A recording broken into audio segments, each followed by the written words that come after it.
everybody. This is Principal Anderson at Michele Clark. And I am so excited. You know, March is Women in History Month. And I am so excited to be surrounded by three groundbreaking women for Michele Clark. And what makes them so groundbreaking is that they have been with Michele Clark, I think, almost through middle school. When it was middle school, then Yes. high school, then it became only a high school. So they have been part of the cornerstones of all the changes and all the things that have happened at Michele Clark. And so I'm so excited to be with all three. So let me take a moment, let each one introduce themselves, and they can say how long they've been at Michele Clark. Or roundabout, because some of them might don't want you to, if they say 20, that means they're only 21 years old, something like that. So let's start with Miss Palmer, then we'll go to Miss Jordan, and then Miss Fort France. Good morning. I'm Lakeisha Catrice Palmer, and I've been in Michele Clark since August 28th, 2002. Wow. Good morning. My name is Joyce Jordan. I came to Clark in 87 February. Nice. I am Miss Phyllis Fort France, and I came to Michele Clark in August of 2003. It's so amazing that y'all remember these numbers. Okay, I don't remember, but I know I've been here 9 years now. Yep. So what I will say is that I stand on you guys' shoulders because you guys helped build the blocks, along with like the principals and other people that worked with you guys that are no longer here. But I wanted to take the time to talk to you guys, not just talk to you, but honor you because you're still here and you've done so much. So let's just kind of, and you guys, it's not like I'm calling on you or you, but let's talk about like what's your favorite memory of Michele Clark when you think about how long you've been here? The first thing that pops in your head. That's kind of difficult because there's so many. You can only give me one. Oh, let me see. I would say that it was the transition from middle school to high school. That was a very groundbreaking experience. Oh, okay. I know for myself. Before Principal Anderson came, I only taught upperclassmen. And then when I came to Michele Clark, he told me to teach all the freshmen. And so initially... And you had an attitude. I did. So that would be my moment. You had an attitude. Initially, I gave him some pushback, but it's probably the best thing that happened to me. I agree. Oh. For me, it was a student she was the valedictorian of our graduation, and she put me in her speech. I think that was a moment for me. Yes. Because we do the work and sometimes you don't get acknowledged. And then when a student or a parent brings you up in something that was that official, it gave me some, I don't say a pat on my back, but it gave me some acknowledgement that what I was doing for her made an imprint in her. And she specifically mentioned my name, then she broke down on what I was actually doing. Yeah, and that's the hardest part about being in education is sometimes it can seem thankless because people don't always come back. And then when you do get the one or two that come back, you're like, oh my God, it brings that's something that you need. Now, Ms. Jordan, you served as counselor. I started off as a middle school teacher. Okay. I graduated into being a counselor because they had a shortage in the city. They had what you called student development teacher. And I started there, and then I transitioned into becoming a full-fledged counselor. Now, you'll be surprised that's how I started. I started as a student development, then I became into a counselor, too. So that's so when you said that, I was like, oh, my God, yeah. Wow. Ms. Fort France. Yes, sir. Let's talk about your wildest memory, the wildest, because you've done some things. From dancing down the hall, directing. Every time I look at the pictures, I think she's directing the whole marching band all of a sudden. Which was phenomenal, by the way. I've had a few wild moments. And I hate to say this, but, I had a student, and we had a disagreement, and I found myself being kind of ghetto. Well, I wouldn't call. That's never me. No, that's never you. Okay. That's never me. But I was kind of upset about yes, I was, and he said those things to me, and then I had to come back and realize that you shouldn't let, especially kids, knock you off your square like that, because we're the adults and we are the role models in this building, and so we have to keep that in mind that kids are looking at us every day, all day. Yeah. And whether we realize it or not, they remember what you say and they watch what you do. So I was always very mindful of that, but that was one of the wildest. Yeah. You know I'm coming over to you, Miss Palmer. But Miss Palmer, like working in special ed, I have seen you become mama bear when someone mistreats, as you say, my kids, my babies, right? What makes you like mama bear to them? I mean, like, what's the connection that all of a sudden you're not gonna do this to my child, or I work really hard for? And I've even seen it since I've been here, but I know you were doing it way before I got here. They don't know.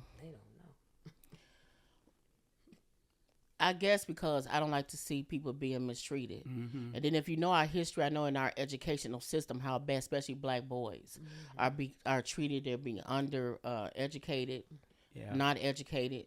Then when you throw in a disability, that's even even more harder to get past. I've always been that person. I've always been protective, and my coworkers sitting here right now could tell you I've been protective of them in the past. Yes. That's just who I am. But then when it comes to the kids, I know specifically someone might not have this support at home. So at least when you get here in front of me, you know that I support you. And I'm here to service children, not adults. So they come before anybody else. And I feel as though if I don't take up for them, who will? But some of the kids don't have anybody to take up for them. And our goal is to get them out the door in one piece. They need somebody in that corner. And that's who I am. That's my service. No, I appreciate hearing that because, you know, growing up on the West Side, I needed people to advocate for me. Otherwise, I don't know where I would be at this point. So did you guys ever think that when you started, number one, that you would be here this many years? And then number two, that we will be here. Seriously. Like, I mean, like so much has changed over the times that you guys have been here. Like, Yes. what goes through your head when we talk about like all those changes? Well, I know one big change is our students. Like years ago, some of the challenges that we had, we didn't have them. Because you didn't have technology back then either. This is true. But that's one thing that I really see is that kids are, I don't know, they're not as invested as they used to be. And I find that to be very disconcerting because, you know, what's going to happen to them? Or us, Or us, because yeah. they take care of us too. Anybody else want to jump in on that? The changes. Like when you think about the changes of the school and of students, like what runs through When your I mind? first got here, I think it was who I was as a 26-year-old. So we actually changed as I actually grew with this school, right? I've been through different changes. Miss Jordan grew with the school, and Miss Four Friends grew with the school. And I think as we changed, we view things differently as far as community and the parents. So when I first when I first got here, I was going out, so I knew a lot of these parents and their uncles and their stepdaddies and their aunties. But I was growing up on the West Side, like. We had conversations all the time about we know these people family. Right. So we kind of had a connection to the community coming into this school when we first started working here. But as I changed, I started viewing things differently. But there have been some big changes. Again, we started, when I got here, we was 1,217 kids. Then we went down to 5 something. And the kids work different. I think the kids now are not as invested. Yes. But then the question is, why is that? Why are they not invested? Because they all want to do good. Everybody wants to do well. I think the kids, when I first started, had different types of challenges that made them invest. Like we were their home, we were their safety. The kids now, I think, are more spoiled and immature. Where our kids, when I first started, they were mature. But they had things going on in their life outside, you know. So I could see the change. I agree with Miss Four Friends with that. I think physically, the changes have been tremendous. We've gained a lot of things physically, like the tennis court, the football, tennis. It's just so much we've gained physically. One of the changes I see within, I think that we've had a number of principals, different principals with different visions. I think Mr. Anderson, your visions correlate more to the first principal that I worked under, vision. to do as much as we can to provide every opportunity for these students. They have changed their personalities, their desires, everything, and that's partly based on technology. I think that you have a gift, Mr. Anderson, of meeting them where they are. I think with us, it's a transition how we view the students from the past with the students now. When I first came to Clark, one of the things one of the teachers told me, she said, never view these children like you were when you were in high school. And that was the best information that I have gotten. And I think that's been carrying me along to know that they have grown, they have changed, and the challenges may be, I won't say different, because as you referred, Ms. Palmer, they all want to succeed. They all want love. Yes. And they all want acceptance. I think it's like you traveling a road and you're just changing the road you going to reach your destination with kids. And I think when you say they all want love and all want to be successful, I think everybody does. They just don't always know the road that they should be turning on. Right. Because I always say that I've never met a parent who say, I don't want my kid to be successful. I don't want my kid to be smart. Yes. I've met parents who want that but don't know all the resources that are available to them. And so one of the things that I really try to push, especially for our community, is that we provide every resource possible. Now, whether they take it or not is not my job, right? My job is to make sure that they know that it's available, and it's our job to make sure that we try to get them hooked on it, because the more they could have, the more opportunities, the more doors open for them. So I said to a group of junior parents that I was speaking with, I said, I'm tired of us always being the low point on like assessments, you know, ACT, SAT. Yes. I'm tired of us always being the bottom. And I want you to be tired of that. But I also want you to say, what can we do? What practice exams are available? What else can I do with my child? Because when we are not where we need to be, we're not there when the doors open. We can't be at the table when they make decisions. And so I really want us to be able to push as much resources, so whatever road they take, they know that these are resources available to make me better. And I think that's one of the things that when I look at some of the students that you guys have produced over the years that I've met, number one, they have you guys in high esteem, right? The second thing I would say to you guys is that they believe in what you said and what you offered to them. And that means a lot, because you can tell me all the days that I'm handsome or that I got this, but if I don't believe the things that come out of your mouth, it doesn't matter. And so I wanted to make sure that I saluted you three, because you are still here and you're still standing. And not to say that the people that are gone quit or whatever. I mean, there comes a time when we have to retire, right? Yes. But that better not be. Let's stop for a moment. Let's stop for a moment on that one, because I didn't. But there also comes a time when we have to just push through it, right? And so even in pushing through it, we have colleagues that maybe haven't had the same amount of time or the same amount of experiences that we have. And so how do we spread that to them? There's a lot that becomes pulled on us. And because our vision may be one way doesn't mean that's their vision. And how do we bring everybody together to understand that we started here to get here to go there. And when people come in the middle parts or in the latter parts, sometimes they don't remember the struggle. And I think that's what happens a lot with our kids, is that as a parent, if we got whoopings as kids, we were like, I'm not gonna whoop my kid. If we didn't get Jordans as a kid, I'm buying my kids Jordan. And so on and so on. And so what happens is we remove them away from the struggle, which is what kept us on the push for it, if that makes sense. So I think that sometimes even working, that sometimes people come in and don't know the struggle, like how we built this. This wasn't just built because they gave us money or anything. They didn't know how you guys had to petition to leave from a middle school to a high school. They don't know how you guys had to petition to become IB and all of those things. How I remember one of the stories that Annette Gurley talked about is that when the kids, they would go to the corner store and block the corner store and told them they will not sell during certain times and they were going to boycott this. That's a struggle to say we doing that so we can get these kids here on time for this education. And so when I talk about all of that, what jumps in your head? I think we're not as transparent as we need to be with the students. And that's not just with Michele Clark history, that's with African American history.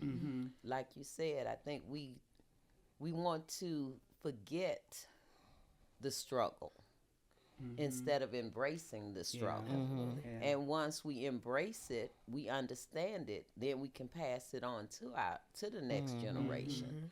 And I think that's what we lack most of all. I think that we have become, how would you say it?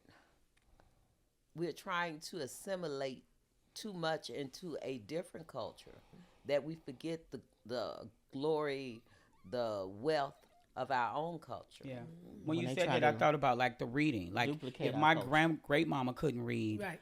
it was important that my grandmama could read, and my grandmama knew it was important for Yes. my mama to be able to read, and so forth on down line. But Yeah. now, because I can read, they should automatically know how to read. What you mean you don't know how to read? Right. Because It's a in writing. So, Yeah. and to piggyback on Miss Jordan said, Miss Jordan has been in my class during second period, and I try to be transparent with the kids. You see them walk in and out, and I have you join in too. Because one thing we did for February, we're gonna do some Black History. Matter of fact, I do it anyway. So I always try to incorporate in conversation something about our history. Yes. Because what if you don't know, it can repeat itself. Right. And I think with our kids now, they don't know. Like you said, they don't know. They even try to avoid it sometimes. They don't even want to hear about That's it. a fact. Because we're more than just slaves, and that's what I try to push. And also kids come to my room.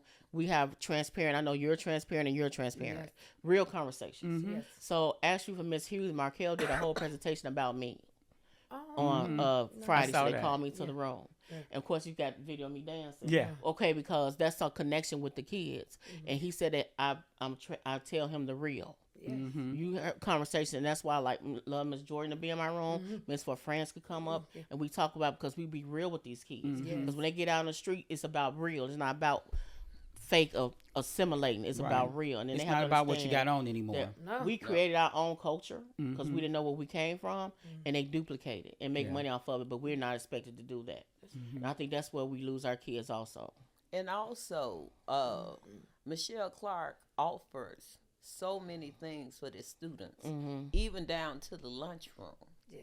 I remember a time when the kid got a tray, and what you got was what you got. You had no choices. Now they provide choices. And I think because it's readily there, that the students don't understand. They don't know the struggle that it took. 'Cause Hey, we had to- once again, if you you just remember, Miss For France, we had to fight for that. Yeah, absolutely. Yeah. Mr. Yeah. Madoff, all of us are doing like Yep. surveys and, Yep. and Yep. having conversations with all of the Yes. people downtown and Yep. everything on that. So the students just take it for granted. Yeah. It's like, okay, I can go to the lunchroom. If I want pizza, I order pizza. If I want a sandwich, I order a sandwich. And they don't understand that this is not, first of all, typical. Yeah. They don't understand because they're at Clark. Yes. They may not understand that another high school, the May not students have may it. not have those choices. See, a little So I spoiled here. think they take it for granted. Like you said earlier, that you just assume that this is how it is. Right. Because we're not telling them that, this is a privilege. This is a Well, I award. tell them. Yeah. No, it You know, I is. tell them like, no. But let me just say this, Mr. Anderson, you're such a visionary, and if nobody ever tells you, I really appreciate that, Thank you. truly, because we've gone through several administrations and we've seen things, but to actually see stuff come to fruition and to see it all around, it's really a beautiful thing. It really is, and to make the kids feel secure and loved and wanted, and they want to be here, is a good thing. They don't want to leave. No, they don't. Just saying. Some of them don't want to go to class and they don't want to leave. Yeah.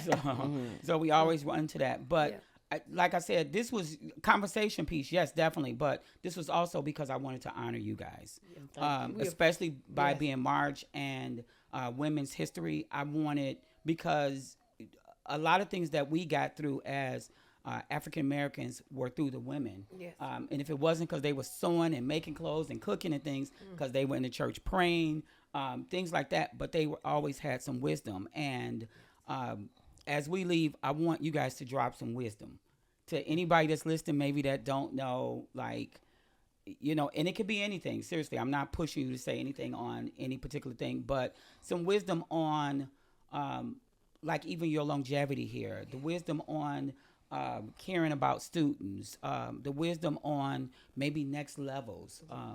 So I'll leave it if whoever wants to go first. I can. For me, it's about resilience. Mm-hmm. As African Americans, we're gonna have challenges every day for the rest of our life, and so, but we have learned as a people that the struggle is real, but we can go past that. We can move past that, and that it's because of our resilience that brings us to where we are. And it makes an educator like Ms. Palmer, Ms. Jordan, and possibly myself. Mm-hmm. And so for that, I just think that you just never give up. You never give up, because it could always be some on the other side the next day. You just never know. Thank you. Mm-hmm. I would say that things may not be what they should be, but it's definitely not what they could be. Mm-hmm. And we have to understand and continue to grow. We have to understand that we are our brothers and sisters keepers, and that we have to love unconditionally. I'm not gonna say we don't dislike people at certain times. That's a given. But you have to have that true love, a love for self and a love for others. And if we have that love, there's nothing we can't do. Unconditional. Nice. Yeah. For sure. Oh, you all said it all. Yeah. I think for me is I put things in categories, Mm-hmm. and I treat people according to that category. And one thing about me, I don't fake the funk. Mm-hmm. And one thing about me, when you said love, I love my students. And I tell that anybody, Yes. and my students know that I love them. Yeah. Yes. I love them maybe more than their parents do, and I'm gonna keep it real with you. Yeah. So the conversation that I have is, even some conversations I have with adults. I dropped a gem on somebody today, and they gave me a hug. And I think some people here allowed do that with me also, because sometimes I need it. Mm-hmm. But because it's hard work. When I tell my kids don't give up, because you might live Yes. today. I'm Some of our kids don't think they're gonna live past 20. Right. Baby, what you gonna do when you get 30? Mm-hmm. So I'm trying to set those blocks up for them, and they do have. And I never turn them around at the door. I was gonna be observing. And in my pre-conference, I told AP, well, I got some babies that can come in this room anytime they want to. Yeah. I'm gonna open the door. They not gonna disturb my class, but if they need to go sit over here, they need to take a minute. I allow them to do that. Mm-hmm. Yeah. Because you don't know what it took for them to get there. Right, because you never know, and they don't feel comfortable in some situations. And I'd rather for them to come into my space as a safe space and calm down and talk to Yeah. me than to go somewhere Yes. else and get in trouble. Yes. Mm-hmm. Because I need you in this building. Yeah. I need you to be able to go to class. Yeah. So that's my gym. Like, it's about love and respect. Yes. And a lot of people, if you want the kids to respect you, you got to show them respect. Mm-hmm. I could claim somebody on my taxes, a couple of them on my taxes right now. I never I've always say it. wondered why we couldn't claim them on our taxes. Right, you know what I'm saying? But That this should be a law. Yeah. Yeah. This is every year, and Yeah. then you have to be in somebody. Everybody needs somebody in their corner. Yeah. And if I have to be in 10 corners, I will. Yeah. And I think it's important that we learn how to be cheerleaders for each other. Yes. And I love the fact that you said that sometimes people will drop nuggets and you'll drop nuggets, and you never know what I may need when you see me. Because don't always be fooled by the smile. Right. So Right. just because I'm smiling, it doesn't mean that everything's going, great. Sometimes I'm smiling because I'm making sure I try to get through it. Yes. Right? And in getting through it means that I'm moving forth, but I'm going to smile through it because I want to make sure I'm still encouraging others. And as a black community, that's what we're taught growing Yeah. up. I'm trying to. Yeah. Yes, for sure. And I would say when I look at you three, that you guys have been like those three. Palmer's gonna always keep it real. Fort Francis gonna come in here and do a twirl, and you very seldom gonna ever see her just like upset and things. And then Miss Jordan is just the stable rock that that you want to just sometimes crawl on there and just lay on there and be like, let me tell you what else happened. But I know that was part of the cornerstone of what you guys have built. And Yes.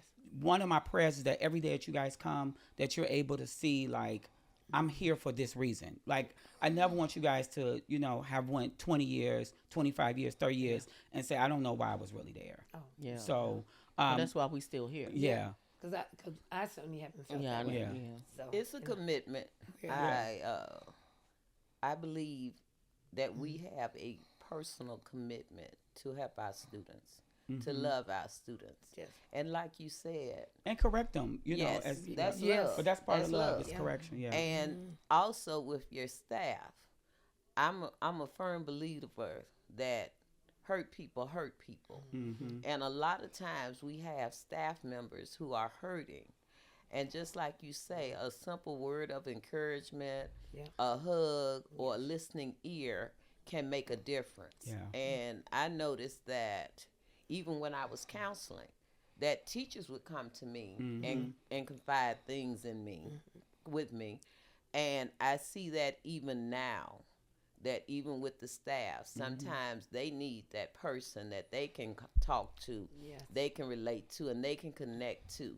So some of the hurting can stop. Yeah. Because if I'm not hurting, I'm not going to hurt anybody else. And sometimes it's not the hurting; it's the noise. Yeah. Like I just need the noise to stop, so I'm able to focus. I'm able to concentrate, or I'm able to give. But sometimes the noise is a lot, and that noise could be some of anything. So, ladies, thank you guys so much. I'm Thank so you. honored Welcome. and so appreciative Thank you. that you guys did this with me. Thank you. And so you're our first podcast for Women's History Month. Oh, much. thank you. Yay. We appreciate Thank you so much. sometimes. No, Thank I you so appreciate much, you guys Michelle. and all what you do. Ooh, child, Things things are are gonna get easier. easier.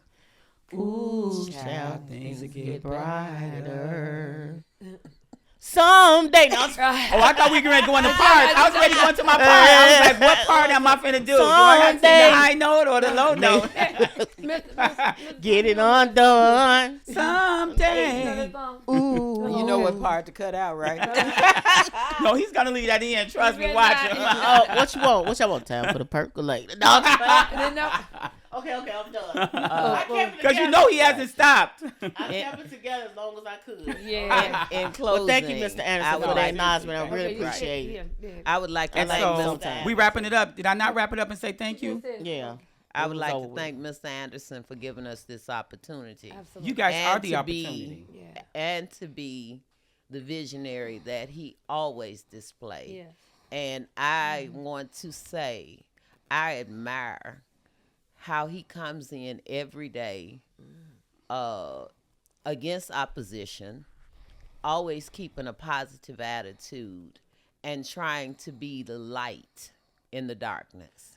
Thank That's you. not my experience. No, Well, I would like to say yeah, no, I'm saying.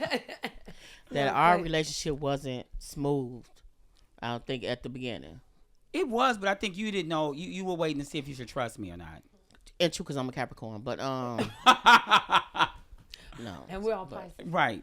But I All think three of it's- us are Pisces. I think Yeah, it's sure got are. you all are. We Yeah, Pisces, all three of yeah. us are Pisces. Yep.